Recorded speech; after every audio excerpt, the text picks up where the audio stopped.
Protegeré a mi papá, el tirano.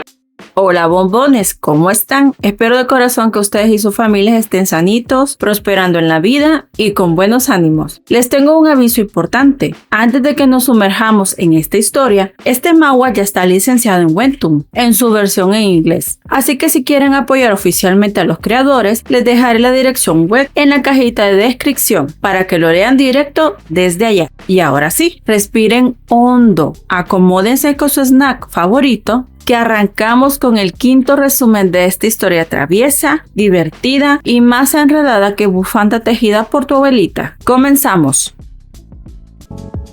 Capítulo 25.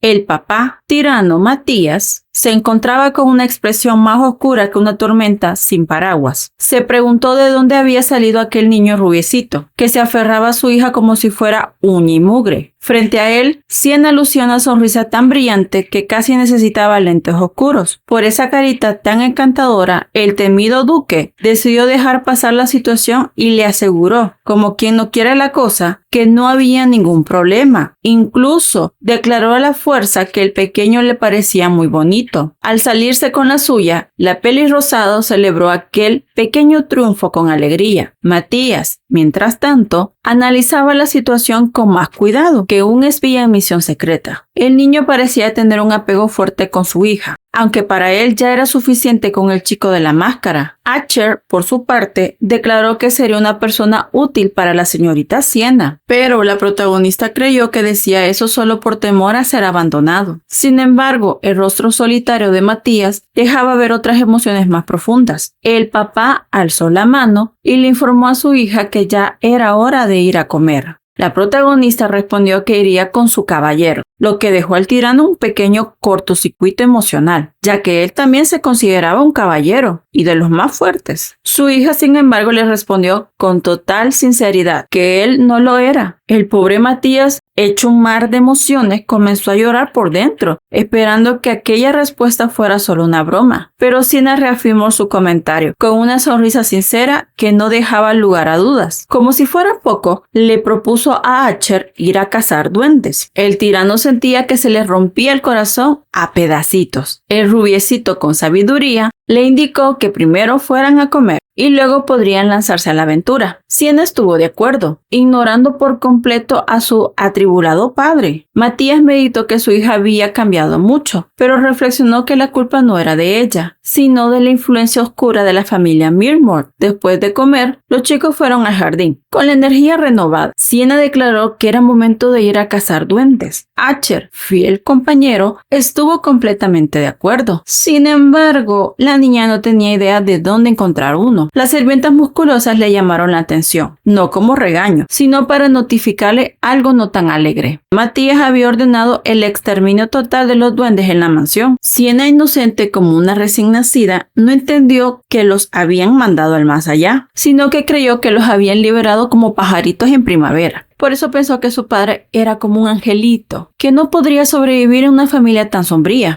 Las sirvientas, buscando animarla, le presentaron un gatito blanco. El duque había autorizado que la pequeña jugara con él. Siena quedó encantada con la criatura, pero su corazón de futura villana le hizo dudar. Pensó que para ganar batallas, un gato no sería de mucha ayuda. Lo suyo eran los leones, los tigres y, si se podía, un bebé león para empezar. Archer, sin embargo, nunca había visto un gato tan bonito. Siena reflexionó que en la calle del páramo no existían animalitos tan limpios. Allá solo había desperdicios y caos. A pesar de sus dudas, el gatito se ganó un lugar en el grupo. Mientras tanto, las sirvientas musculosas hacían calentamiento con pesas, demostrando fuerza y disciplina. En medio de todo, Archer le comentó a Siena que él no tenía nombre. Ella sabía cuál era, pero aún así le preguntó si realmente le desagradaba a su hermano mayor. El niño respondió que era porque lo había abandonado. La realidad era más compleja, pero Siena no podía contarlo. Archer meditó si debería darle una oportunidad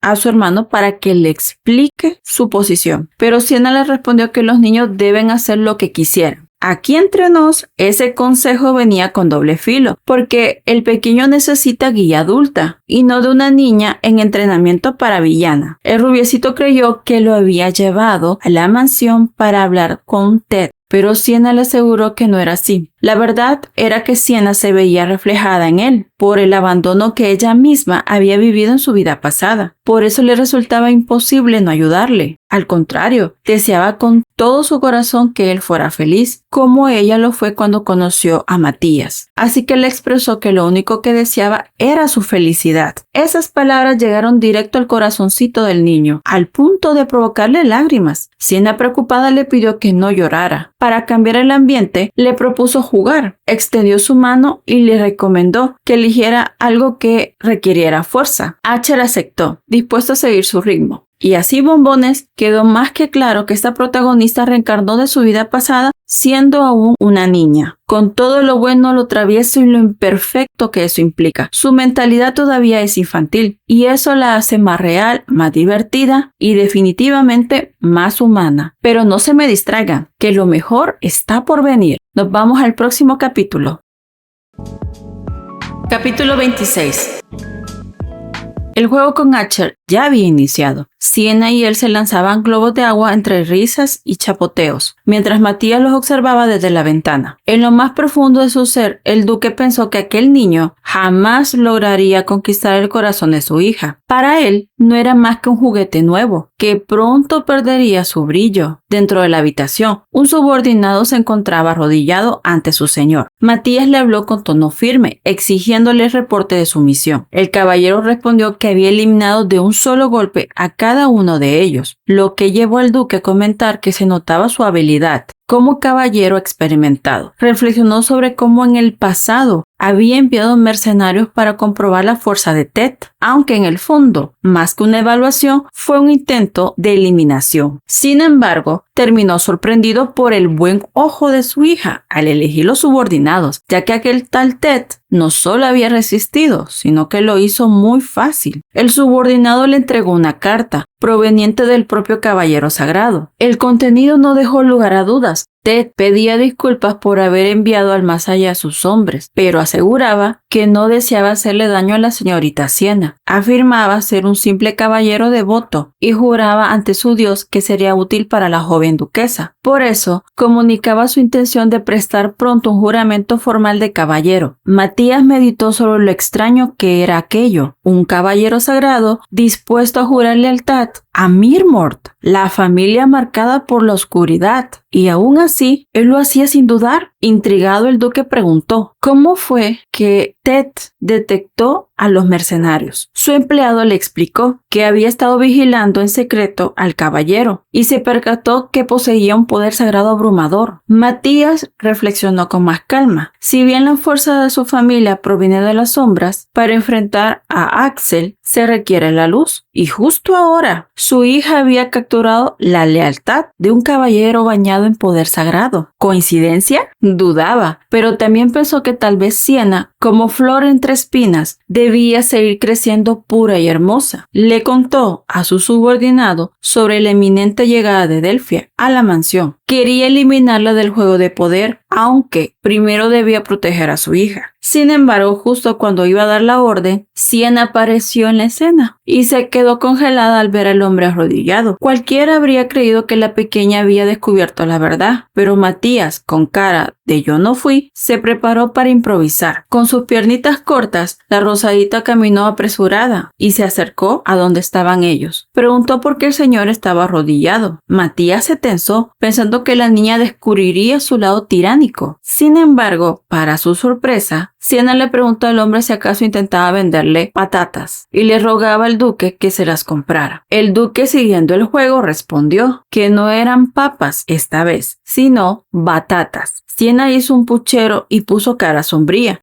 Para Matías eso significaba que se lo había creído. Acto seguido, con cachetes inflados, le preguntó al empleado cuánto costaba el saco de batatas. El subordinado, flechado por la ternura, soltó que ella era linda. La niña le gritó que no, que tenía que decir que se veía temible. Aquel hombre se corrigió enseguida y Sienna le dijo que eso sí le gustaba, aunque debía dejar de ser aterrador frente a su padre. Matías, sin embargo, era quien realmente daba miedo. No por la escena, sino por porque sabía que su hija estaba siendo influenciada por los Mirmore y aún así mantenía esa pureza infantil. Siena insistió en saber el precio de las batatas. El pobre subordinado quiso huir, pero Matías le lanzó una mirada que decía: más te vale seguir actuando. Así que el hombre soltó una cifra absurda. Siena se volvió a su padre y le dijo que aquel tipo era un tonto y que debía pagarle más porque no era justo pagar tan poco. El duque se alegró de que su hija no sospechara nada. Sin embargo, la pequeña volvió al ataque, preguntándole para qué quería tantas batatas, si ya era un duque y no necesitaba cultivar su comida. El tirano quedó atrapado entre la espada y la pared, pero antes de que soltara cualquier excusa mal armada, Siena habló por él. Ella comentó que quizás su padre quería ganar músculo, como las sirvientas musculosas que comían batatas con pechuga de pollo. Matías pensó que esas sirvientas eran más útiles de lo que parecían, así que le dio la razón. Luego le indicó que se cambiara la ropa mojada y lo acompañara a comer un postre. El subordinado, viendo la expresión de su empleador, aparte de estar en shock, creyó que era momento de retirarse. Más tarde, en un momento entre juegos y abrazos, Matías le habló a su hija y le contó que si algún día se encontraba con una mujer llamada Delfia, debía huir sin dudar. La niña preguntó por qué y él le explicó que era una mujer muy peligrosa. Siena le respondió que haría justo lo que él decía, pero afuera se escuchaban unos gritos. La pequeña se distrajo de inmediato y aunque Matías intentó cerrar la ventana para que no escuchara nada, Siena decidió ir a investigar. Le dijo a su padre que comiera solo, porque ella tenía cosas que hacer. Así que Matías se quedó completamente solo en el despacho. Y al parecer, allá afuera, Leonhardt y Archer se habían conocido. ¿Será el inicio de una nueva batalla? No se notaban muy amigables. Por eso vámonos al siguiente capítulo para descubrir qué va a pasar.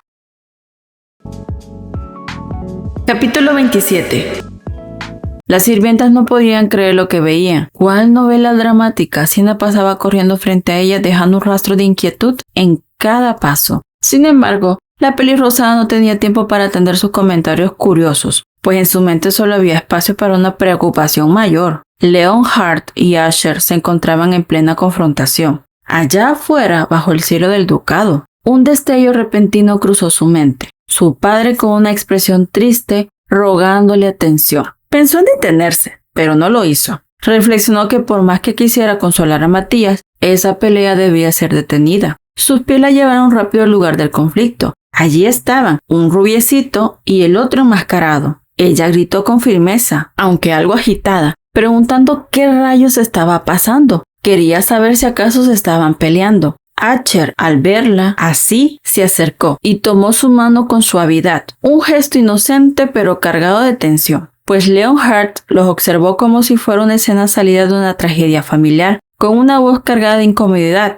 Leonhardt preguntó por qué ese niño había tomado la mano de Siena. El comentario lo descolocó. Siena, que aún tenía el corazón acelerado por la carrera, pensó que el niño enmascarado estaba actuando como un representante fiel de la familia de los villanos. Archer, en cambio, parecía muy asustado. Leonhardt, con esa máscara más que cubrir, asustaba. Con esa pausa tensa, Siena aclaró su garganta y presentó al rubiecito ante su misterioso amigo. Cuando él preguntó si Archer era amigo de la pelirrosado, ella lo aseguró sin dudar e incluso le contó que iban a vivir con ellos. Sin entender del todo por qué Leonhardt parecía tan alterado, la respuesta no calmó al enmascarado. Por el contrario, le preguntó a Siena qué representaba él para ella. La pequeña pareció no captar la profundidad de esa pregunta y simplemente respondió que él también era su amigo. Aquella palabra fue como un flechazo directo al orgullo de Leonhardt. Se notó afectado. Habló con sinceridad, confesando que todo ese tiempo había tratado de ser el primer y más importante amigo de Siena. En muy sus adentros se suponía que solo él ocuparía ese lugar y ahora ella traía otro niño que además se quedaría a vivir con ellos. Siena meditó al ver aquella reacción. Entendía que el enmascarado estaba haciendo algo posesivo y aún así no deseaba enemistades, así que le respondió que no quería que se enojara con ella. Fue entonces cuando Archer intervino. Declaró que haría su mayor esfuerzo para estar a la altura. Ese gesto hizo que Siena pensara que todo su empeño estaba dando resultados. Entonces tomó a cada niño en un brazo y le propuso que fueran a comer algo dulce, porque toda amistad merece una cucharada de dulzura. Mientras le indicaba a sus fornidas sirvientas que trajeran delicias para los tres, una voz familiar interrumpió la escena. Era Matías, que había ido por su hija. Sin pedir permiso ni dar muchas explicaciones, la alzó en brazos con naturalidad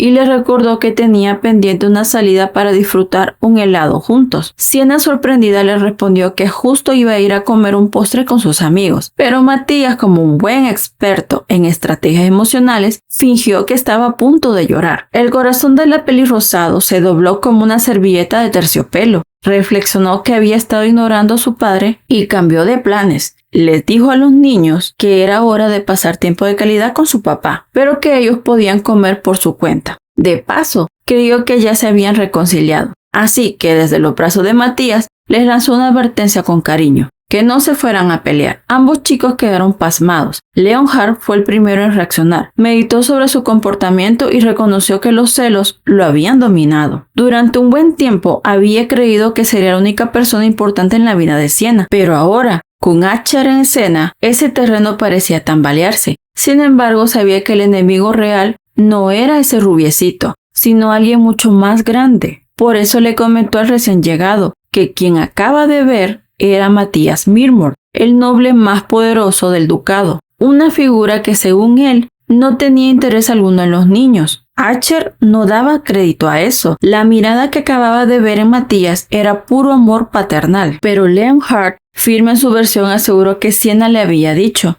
que había sido amenazada por su propio padre, aunque no fuera cierto. Lanzó otra afirmación. Siena era un sacrificio para protegerlos a ambos. Como nuevo habitante de la mansión, era también responsabilidad de Archer cuidar de ella. El rubiecito pensó que esta era una gran oportunidad para retribuir todo lo que Siena había hecho por él, así que respondió que lo haría. Y justo cuando la atmósfera se ponía intensa y nació una alianza entre futuros protectores, las sirvientas musculosas preguntaron si iban o no a comer el postre. Es un nuevo día en el ducado Mirmor. Justo iba llegando un carruaje frente a la mansión del ducado. De él descendió una mujer de cabellos blancos. Era Delfia, una competidora directa a la carrera por eliminar al heredero del ducado. Habló para sí mismo, con una sonrisa que mezclaba malicia y diversión. Dijo que a partir de ese momento todo se pondría más interesante. Bombones, no sé qué depara los próximos acontecimientos, pero lo que sí sé es que nos vamos directito al último capítulo del resumen. ¿Listos para lo que viene? Así que vámonos a la ya. Capítulo 28. Delfia caminaba por los amplios pasillos de la mansión, cuando una sirvienta se acercó para preguntarle si deseaba que preparara su baño. La peliblanco, de forma altanera, respondió que siendo sus doncellas, debían priorizar su entrenamiento y el de sus caballeros antes que su propia higiene personal. No obstante, su rostro cambió de inmediato al ver algo que le llamó la atención. Con ojos brillantes y muy emocionada manifestó que los peluches de animales eran simplemente geniales. Sin embargo, lo que tenía frente a ella no eran simples muñecos, eran réplicas a escala real, incluso un poco más grandes. Ambas sirvientas se unieron a su entusiasmo y admiraron las habilidades de su maestra, una mujer capaz de dar forma a animales de peluche con un realismo encantador gracias a sus poderes. Una vez satisfecha con la escena, Delfia preguntó si habían recopilado la información que les había solicitado. Como primer paso, quiso saber quiénes habían tenido contacto con esa niña. Las doncellas enumeraron a los hijos de los sirvientes, a Leonhard y a la anterior duquesa, Lucella. Al sentarse con gesto pensativo, expresó que los niños de los sirvientes no representaban ninguna importancia, aunque reconocía que Leonhard tenía potencial, pero por el momento seguía siendo más débil que ella. Así que también lo descartó sin más vueltas. Pero lo que le resultó relevante era la anterior duquesa. Por ello quiso saber qué tipo de relación existía entre la abuela y la nieta. Una de las doncellas, sin haber hecho muy bien la tarea, habló con suposiciones. Dijo que la relación era distante, ya que a la señora no le agradaban los niños. Sin embargo, Delfia se mostró satisfecha con esa respuesta. Se levantó del asiento con una amplia sonrisa, creyendo que la victoria estaba cerca, y anunció que iría a visitar a Lucella. La doncella insistió una vez más que se tomara un baño, pero la peliblanco molesta negó la sugerencia. Pero dichas palabras no eran de menos, ya que estaba cubierta de polvo y tierra. La escena cambió de escenario. trasladándose a la residencia de la anterior duquesa. Lucella se encontraba concentrada en armar un elegante arreglo floral. Delphia la saludó con una cortesía algo burlona. La señora, sin levantar mucho la vista, le recordó que ella no era una invitada. La peliblanca mostró tristeza por la fría respuesta, pero no tardó en interesarse en las flores que utilizaba. Reconoció que contenían toxinas peligrosas, de esas que dan cosquillitas mortales en la nariz. Al notarlo, meditó que Lucella no era solo excéntrica, sino que también muy peligrosa. Pero manteniendo la conversación, señaló que permanecer en esa mansión podría ser malo para su salud. La duquesa respondió con ironía que era un lugar más pacífico que lanzarse a cazar monstruos en la frontera, y con tono firme le sugirió que fuera al grano. Delphia, con una sonrisa traviesa que no ocultaba su curiosidad, confesó que estaba allí por Sienna Mirmore, la niña llevada por el actual duque. Quería saber cuál sería la reacción de Lucella. Y vaya que la obtuvo. Sin previo aviso, la anterior duquesa le lanzó una de esas flores cargadas de toxicidad concentrada. Delphia preguntó si acaso eso era una declaración de desafío. Según el código silencioso de las damas, lanzar una flor de ese tipo equivale al guante de un caballero o a la espada de un duelista. Lucella, con voz firme y mirada helada, respondió que no tenía permitido dañar a esa niña. Delphia notó que la señora estaba conteniendo su furia con esfuerzo. Reflexionó que hasta ese momento había pensado que Lucella detestaba a los niños, pero allí estaba comportándose como una leona en modo protector. Lucella le advirtió por segunda vez: ni se le ocurra tocar a Sienna. La peliblanco quiso saber por qué reaccionaba con tanto ahínco, si en ningún momento había mencionado lo que pensaba hacer. La señora, en vez de responder, decidió echarla de la mansión. Además, agregó que ya no soportaba la suciedad que Delphia había traído consigo. Antes de retirarse, la peliblanco cuestionó si acaso Lucella creía que Sienna era la verdadera hija de Matías. Si resultaba que no, ¿por qué debía protegerla tanto? Lucella, en silencio total, inyectó magia a la flor tóxica. El olor comenzó a esparcirse como perfume traicionero, y Delphia fue la primera en sentir sus efectos. Tosió varias veces. Lucella fue clara: no repetiría su advertencia por tercera vez, y por el modo en que se desenvolvía, era evidente que no era una mujer de terceras oportunidades. Delphia comprendió que acababa de presenciar el carácter explosivo de la anterior duquesa, una mujer entrada en años, pero que todavía sabía imponerse como toda una vil villana. Pensó que sin duda Sienna era muy querida por su abuela. Sin embargo, entre más investigaba a esa pequeña, más aumentaba su curiosidad. Ella, que nunca había mostrado interés por los niños, ahora se sentía emocionada por conocer a esa criatura tan especial. Con una sonrisa suave y un leve sonrojo en las mejillas, preguntó a su doncella dónde se encontraba la niña. Le respondieron que estaba en la famosa clase feliz de la mansión. Delphia quedó impactada con ese nombre tan alegre y pensó que debía ir a ese lugar cuanto antes. En la siguiente escena, Sienna hacía un adorable puchero. Se la notaba molesta mientras tomaba clases. Junto a su padre, Leonhard y Asher, estaban aprendiendo a ser buenos niños. Sí, así como lo escucharon. Bombones, Matías cada vez me impresiona más. ¿A quién se le ocurriría recibir clases con su hija para aprender a portarse bien? Solo a este tirano adorable. En fin, si les ha gustado este video, les pido de favorcito que coloquen en los comentarios el emoji del helado, sorbete, ice cream o como ustedes le llamen en su país. Es más, también escríbanlo como le dicen en su país, por favor. Así nos culturalizamos todos. En fin, hasta aquí ha llegado la quinta parte de proteger a mi papá, el tirano. Recuerden que tenemos más series dentro del canal. Unas están al día, otras ya están terminadas y otras necesitan del cariño de ustedes para seguir actualizándolas. Porque este canal se mueve gracias al apoyo de todos ustedes, mis bombones preciosos. Y con esto me despido. Nos vemos en un próximo video. Bye bye. Por cierto, si desean apoyar a este canal, pueden hacerlo con su like, suscribiéndose y compartir el video con sus amigos o a quien pueda gustarle. También tenemos un canal de WhatsApp, el link está en la cajita de descripción. Por allí también tengo mi cuenta de PayPal, por si quieren brindar una ayuda extra a este humilde canal. Entonces sigan apoyando sus series favoritas. Gracias a todos por preferir nuestra versión. Y recuerden, bombones, en la dulcería siempre serán bienvenidos, así que pasa, toma asiento y endulza tu día.